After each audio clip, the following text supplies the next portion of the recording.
ይቀርበኝ መስዬ የመጨረሻ አንቺ ነሽ ብዬ ስላመንኩኝ ስላፈቀርኩሽ ለአንቺ ምንም መሆን ስለምችል መስዬ። እኔ ካልፈለኩስ? ይኸውልሽ ችግርሽ ፍቅር እንዳልሆነ አውቃለሁ።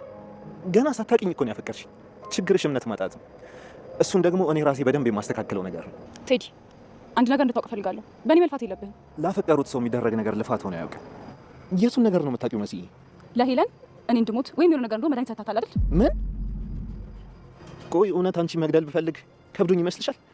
እንደዚህ ልልሽ ባልፈልግም ግን እኔ ላንቺ እየተከላከልኩልሽ ነው።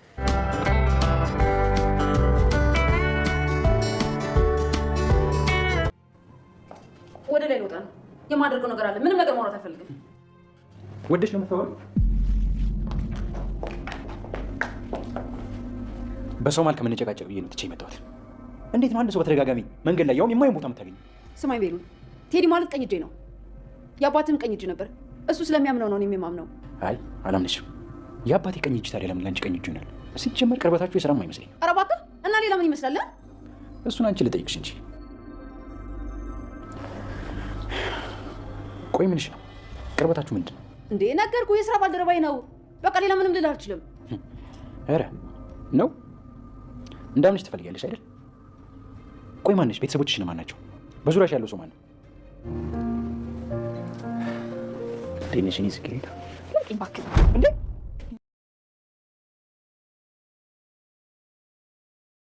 መሲና ቴዲ አለመግባባታቸውን በንግግር ፈተው ፍቅራቸውን አደሱ። ወይዘሮ ሄሎንና ቤሉንም ተጣሉ። ቤሉል ያ ሰው ማን ነው? ቴዲ ማን ነው? ላንቺ ምንሽ ነው ብሏት ነበር። እሷም የአባቱ ቀኝ እጅ እንደሆነና የእሷም ቀኝ እጅ ጓደኛቸው እንደሆነ ተናግራለች። የአባዬ ቀኝ እጅ ከሆነ ላንቺ እንዴት ነው ቀኝ እጅሽ የሆነው? አንቺ ማነሽ? ምንድነሽ? ቤተሰቦችሽ እነማን ናቸው? ከየት ነው የመጣሽው? እያላት ነበር። ወይኔ ሄለን ብላ ተነስታ ስትሄድ አልገና አልጨረስኩም መነጋገር ይኖርብናል ብሏት ነበር። ነገር ግን ወይዘሮ ሄለን ነጋ አልነጋ ብላ በሌሊቱ ተነስታ ቤቱን ለቃ ወጣለች። አይንዬን ማምነው አንቺን ነው። እኔን ቢጠይቁሽ ማንም ሰው አላየኋትም በይ፣ እንዳይሽኝ እንዳትናገሪ፣ በዛ ላይ ደግሞ ቤት ውስጥ የሚፈጠረውን ነገር ሁሉ እየደወልሽ አሳወቂኝ ብላት ነበር። ወይዘሮ አይንዬም ተደናግጣ እንዴ የለሽም እንዴ የት ልትሄጂ ነው ብትላትም እኔ ወደዚሁ ነው የምሄደው ለስራ ጉዳይ ነው፣ ለማንም ግን አይቻታለሁ ብለሽ እንዳትናገሪ ብላታለች። ማንም ሰው ቢጠይቅሽ ስለኔ እንዳትናገሪ ብላ አስጠንቅቃታለች። አዶኒ መኝታ ቤቷ ክፍሎ ገብቶ ዶክሜንቶች እየፈለገ ነው። ቤሉልም ወይዘሮ አይንዬ ሄለንን ፈልጎ ስላጣት ክፍሏ ድረስ ሲገባ አዶኒን አግኝቶታል። አንተ እዚህ ምን እያረክ ነው ብሎ ከሱ ጋር ተፋጠዋል። እኔ እዚህ መጥቼ በአጋጣሚ ነው እንጂ የመጣሁት ምንም ያረኩት ነገር የለም እያለ ነው። ኤልሹ በጆ ምክንያት በጣም ደብሯታል። ጆን ለመበቀል ኑኑ እንድትጀነጅነው አድርጋለች። ሰላም ሰላም፣ ውድና የተወደዳችሁ ውድ ቤተሰቦች እንደምን አላችሁ? በያላችሁበት የዓለም ዳርቻ ሰላማችሁ በዘት ተተረፍ ይበል እያልን በአዲስ መተናል። በቅንነት ላይክ፣ ሼር፣ ሰብስክራይብ እያረጋችሁ ቤተሰብ አድርጉን። በባለፈው ክፍል እንዴት ተመለከትነው እንግዲህ ተከታታይ ድራማ ወይዘሮ ሄለን ከቴዲ ጋር ተገናኝታ እያወራች እንዳለ ሰዎች እየተከታተሏት እንደሆነ የምትጀምረው ነገር ሁሉ ስኬታማ እንደማይሆንና ዙሪያዋ በችግር እንደተከበበ ለቴዲ እያማከረችው ነበር። ቴዲም የምታደርጊውን ነገር በማስተዋል ብታደርጊ ኖሮ ምንም ችግር አይገጥምሽም ነበር። አሁንም ቢሆን በቃ ታያቸው እስከ ቤት ድረስ መቼም አይመጡም፣ አርፈሽ ተቀመጭ ብሏት ነበር። ግን ደግሞ ሄለን በየሄደችበት የሚከታተላት ሰው ስለበዛ ቤቱን ለቃ መውጣት ፈልጋለች። ካልሆነም ላልተወሰነ ጊዜ ከሀገር ወጣለሁ እያለች ነው። እናም በዚህ ሁኔታ ላይ እያለች ነበር ቤሉል ድንገት የደረሰው። ቤሉል በደረሰ ጊዜም ነገሮችን አንተ ማነህ? ምንድነህ? አንቺ እኮ እንደዚህ አትመስልኝም ነበር። እማዬ ምን እያረግሽ ነው? አባዬ እኮ ትናንት ነው የሞተው። እንዴት ባሏ የሞተባት ሴት ላይ አንተስ ምን ታረጋለህ? እያለው ነበር። እሱም ደግሞ እንደምታስበው አይደለም ለስራ ጉዳይ ተገናኝተን ነው ብሎ ለማስረዳት ቢሞክርም ግን ደግሞ ቤሉል በጭራሽ እዚህ አልስማማም ብሏል። እዚህ ለስራ ልትመጡ አትችሉም። ይሄ እኮ የጥንዶች ቦታ ነው። ወይ ወጣቶች ናቸው ወይ ጥንዶች ናቸው እዚህ ሊዝናኑ የሚመጡት። እናንተ እዚህ ድረስ ለስራ ምን ልታረጉ ትመጣላችሁ? ብሏል። እንዲያሰብከው አይደለም ችግር እንዳትፈጥር ብሎት ነበር። እኔ ዛሬ ችግር እየፈጠርኩ እንደው ሳይሆን ትክክል እንደሆንኩ ነው የማውቀው እያለ ነበር። ችግር ትፈጥርና ግን ሲል እና ግን ምን ልታደርግ ብሎ በቴስታ ገንብሮ ጥሎታል። ቴዲም ወድቆ ቀርቷል። እና ለሄለን ይሄ ልጅ የማያርፍ ከሆነ በድጋሚ እንደዚህ ተመትቼ ወድቄ ዝም አልለውም እያለ ነበር። እናም በስተመጨረሻም እንግዲህ ቤሉል ተናዶ አንቺ ጋር ቤት እናወራለን፣ እዚህ መንገድ ላይ ክብሬን አላዋረድም፣ የአባቴንም ክብር አላረክስም ብሎ ጥሏት ሄዷል። መሲ ቀድማ ሂዳ እየጠበቀችው ነው። ቴዲም ያረፈደ ቢሆንም ግን ደግሞ የተቀጣጠሩበት ቦታ ደርሷል። መሲ በስተመጨረሻ መጣ እያለችው ነበር። እሱም ደግሞ ለማርፈዱ ይቅርታ ያላሰብኩ ችግር አጋጥሞኝ ነው ብሏት እንግዲህ ሀሳባቸውን በንግግር ለመፍታት ሞክረዋል። እና መሲም እንግዲህ ጌጡን ለመላክ ብለው ነበር።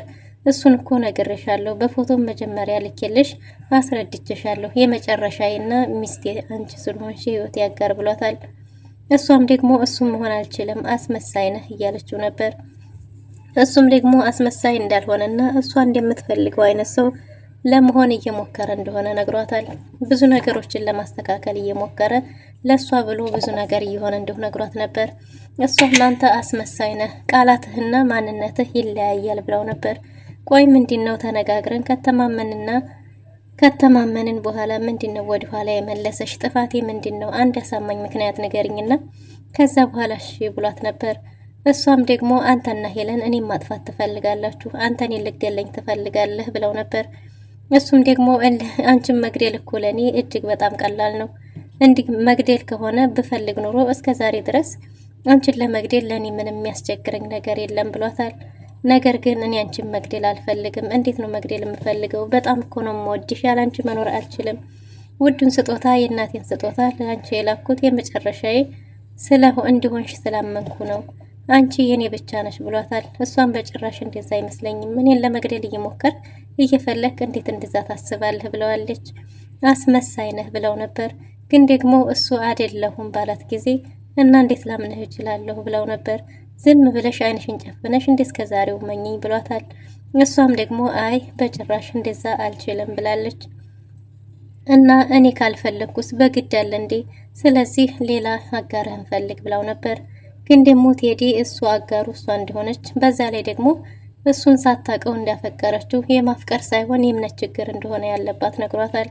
እሷም ታዲያ እንዴት አርጌ ነው ማምንህ? ከዚህ በፊት ሄለን ጋር ስትሉ የነበረውን እኔን ለመግደል ሁሉንም ነገር ሰምቻለሁ ብለው ነበር።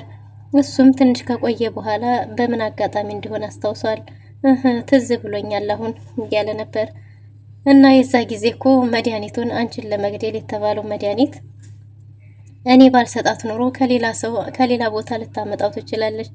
ያ ደግሞ ከሌላ ሰው ከሆነ ትክክለኛው መድኃኒት ሊሆን ይችላል። እኔ ግን የሰጠኋት መድኃኒት አንቺ ላይ ምንም ጉዳት ሊያደርስ የሚችል አይደለም፣ ማንኛውንም ተራ መድኃኒት ነው። እሱን ደግሞ ተደብቀሽ ከወይዘሮ ሄለን ደብቀሽ አምጪውና ለእኔ ስጭኝ፣ እኔ ሙሉ በሙሉ ስወስደው የዛ ጊዜ ታምኘኛለሽ። አንቺ ላይ ጉዳት የማያደርስ ለማስመሰል እንጂ ምክንያቱም እንዲህ ካልሆነ አንቺን ሊጠብቅሽ አልችልም። እኔ እኮ አንቺን ለመጠበቅ እየሞከርኩ ነው፣ ለአንቺ ለመከላከል እየሞከርኩ ነው ብሏታል። በዚህን ጊዜ የተናገረችው ሙሉ በሙሉ ስላመነላት ቃላቱን አንድም ስላልካዴ መሲ አምነዋለች፣ ፍቅሩንም ተቀብለዋለች እና በጣም ደስ ብሏታል። ደስ የሚል የፍቅር ጊዜም አሳልፈዋል። መሲም ቴዲም ባሳለፉት ቀን ደስተኛ ነበሩ። እናም እንግዲህ ጆን መንገድ ላይ ወደ ቤቷ ስትመጣ አግኝተዋለች። በዚህን ጊዜ ጆ ተረጋግቶ ነበር ያናገራት። እንዴ በዚህ ምሽት የት ነሽ? አልመሸም እንዴ እያላት ነበር። እሷም ደግሞ ምን አገባህ እያለችው ነበር። ግን ደግሞ ጆ ተረጋግቶ እያናገራት ነበር። እንዴ አንተም ተረጋግተህ ማውራት ትችላለህ እንዴ እያለችው ነበር። እንዴ እኔ ሰው አይደለሁ እያለ ነበር። ጆ ኤልሹን አስቀይሞ በመመለሱ ፍቅሩ እንደገና አገር ሽቶበት በጣም ከፍቶታል። ኤልሹ ያስጠጋኛል፣ መሸሸጊያ ይሆነኛል ብላ አምናው ከቤት ራሷን ለአደጋ አሳልፋ ሰጥታ ብትወጣም ግን ደግሞ በሰዓቱ ከአዶኒ ጋር ስለነበር አልችልም፣ ወደ ቤተሰብሽ ተመለሺ ብሎ ስለመለሳት እሷም ደግሞ በድጋሚ አይኔን አታየውም ብለው ስለወጣች እሱ ነገር ረብሾታል። ኤልሹ ለሱ የኪስ ዋሌቱ ነበረች።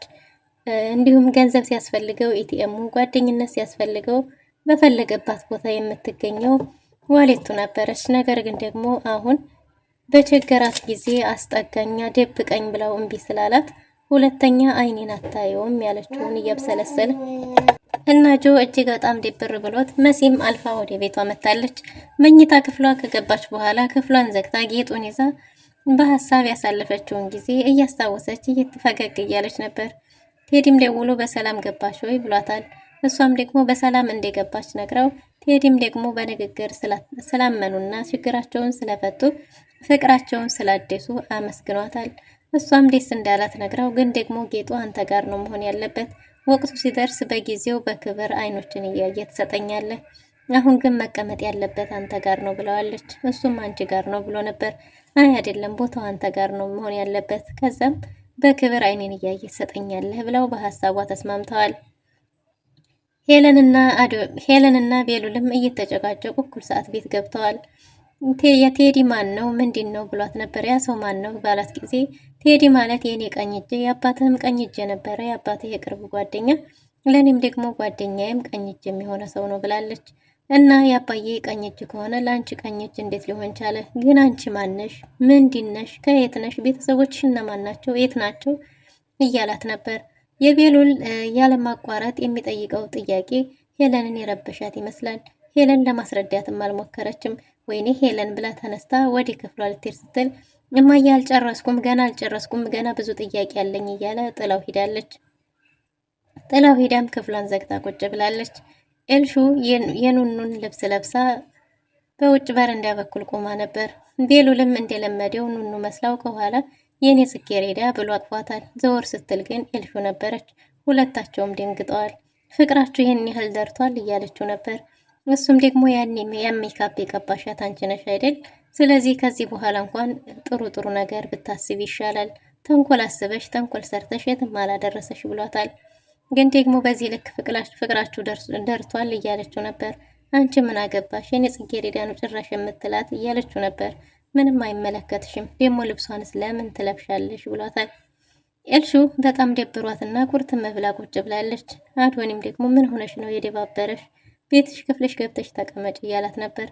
በጣም እንደደበራትና እንደደከማት ነግረዋለች። ክፍልሽ ቁጭ በይ ስለተባልሽ ነው ቢላትም እንደዛ እንዳልሆነና በጣም የምታምነው ሰው በእሷ ትልቅ ቦታ ያለው ሰው እንደከዳት ነግረው አንተስ ተከድተህ ታውቃለህ ወይ ብላው ነበር። አዎ ብዙ ጊዜ ተከድቼ አውቃለሁ ባላት ጊዜ አንተም ብትሆን እኮ ልትደብቀኝ ልትሸሽገኝ አልቻልክም እያለችው ነበር። እናም ቤት ውሰደኝ ስልህ እምቢ ያልከው ስለምንድን ነው ባለችው ጊዜ ሌላ ጊዜ እንደሚወስዳት ነግሯት፣ ግን ደግሞ አሁን ብርድ ላይ መሆን የለብሽም ግቢና ረፊ ደክሞሻል ብሏታል። ኤልሹም አላው ላይ ትንሽ ደገፍ ካለች በኋላ ወደ ክፍሏ ገብታለች። ኑኑ ክፍሏ ድረስ ገብታ ልጠይቃት በገባችበት ጊዜ ስልክሽን አገኘሽ ወይ ብላ ጠይቃት ነበር። የኑኑ ስልክ ጠፍቷል። ኑኑም ስልኳን እንዳላገኘችው ነግራታለች። ኤልሹ ተረጋግታና አምሮባት ነበር። አምሮብሻል ደግሞ ዘንጠሻል እያለቻት ነበር። አንድ ነገር እንዲታግዥኝ ይፈልጋለሁ ብላታለች። እንዴ ምንድነው ማገዝሽ? አንቺን ማገዝ አልችልም ባለቻት ጊዜ እባክሽ ከኔ የምታገኘው ጥቅም እንኳን ባይኖር አንዱ ለተዋይልኝ ብላታለች። የምትወደው የምታፈቅረው ሰው ልቧን እንደሰበረውና እሷ ደግሞ እሱን በፍቅር መበቀል እንደምትፈልግ ኑኑ እሱን እንዲጀነጅንላት በፍቅር እንዲቀርብላት ጠይቃታለች። ይህም ማድረግ አልችልም ብላት ነበር። ግን ደግሞ እባክሽ ከኔ የምታገኙ ነገር እንኳን ባይኖር ቢያንስ እንኳን ውለታሽ ይኖርብኛል፣ ስልክሽን እኔ እገዛልሻለሁ ብላታለች። ኑኑም ይህም ማድረግ አልችልም ብላ ነበር። እባክሽ አስቢበት አላስገድድሽም ብላታለች። አንቺ እኔ እኮ ምንም ነገር የማረገው ከዚህ በፊትም ያንን ሜካፕ ቀብተሽ ስትሄጂ ስንሄድ አንቺን ያስደስትሻል ብዬ ነበር። ግን አንቺ በእኔ ላይ መጥፎ ነገር ነው እንጂ የምታረጊው በጭራሽ ምንም ልትወጅኛችም። እኔ ግን አንቺን የሚያስደስትሽ እየመሰለኝ ነው ሁሉንም ነገር እሺ እያልኩ ማረግልሽ እንጂ አለዛ እኔ የማይገባኝ አይደለም ብላታለች። ሁሉም ነገር ይገባኛል፣ ግን ደግሞ አንቺን ያስደሰተሽ እየመሰለኝ ነው ሁሉንም ነገር እሺ እምልሽ ባለቻት ጊዜ እሺ በቃ ይቅርታ ምንም ችግር ውስጥ አላስገባሽም ብቻ ይሄን ለተዋይልኝ ብላታለች። እናም እንግዲህ በሀሳቧ ላስብበት የሚል ቃል ሰጣታለች። እሺ አስቢበትና አሳውቂኝ ብላት ነበር።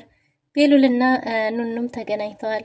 በዚህን ጊዜ ስልክሽን እየደወልኩ ነበር፣ በጧቱም ደግሞ የት ሄደሽ ነው ብሏታል። ግን ደግሞ የትም እንዳልሄደች ስራ ቢዚ እንደሆነች ነግራው ስልኳ ደግሞ እንደጠፋት ተናግራለች። በሌላ በኩል አይንዬም በጧቱ ወይዘሮ ሄለን ቀስቅሳታለች።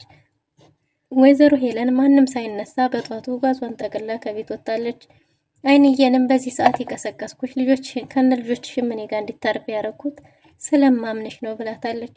እናም አሁን የምሄድበት አለኝ። እኔም ማንም ሰው ቢጠይቅሽ ልጆቹም ጭምር ቢጠይቁሽ ማንንም ሰው አይቻታለሁ እንዳትይ፣ በዛ ላይ ደግሞ እዚህ ቤት የሚፈጠረውን እያንዳንዱን ነገር እየደወልሽ አሳውቂኝ ብላታለች። ወይዘሮ አይንዬ የምትሄድበትን ለማጣራት ብትሞክርም ሄለን ግን ለመናገር ፍቃደኛ አይደለችም። አይ ወደዚሁ ነው፣ ለስራ ነው የሚሄደው፣ ለትንሽ ጊዜ ነው፣ ግን ደግሞ እዚህ ቤት የሚፈጠረውን ሁሉ እየደወልሽ አሳውቂኝ ብላት ነበር። አይንዬም እየተንቀጠቀጠች ፈራው ሳባ እያለችን ቢሆን እሺ ብላ ሸኝታታለች። ቤሉልም ወዲያው ተከታትሎ መጥቶ አይንዬን እማዬን አይተሻታል ወይ ብሎ ቢጠይቅም እንዳላየቻት ተናግራለች። ግን ደግሞ አይንዬ እየዋሸች እንደሆነ ያሳውቅባት ነበር። ግን አላየሻትም በጧት ነው የተነሳሽው እያላት ነበር። እሷም እንዳላየቻት ተናግራለች።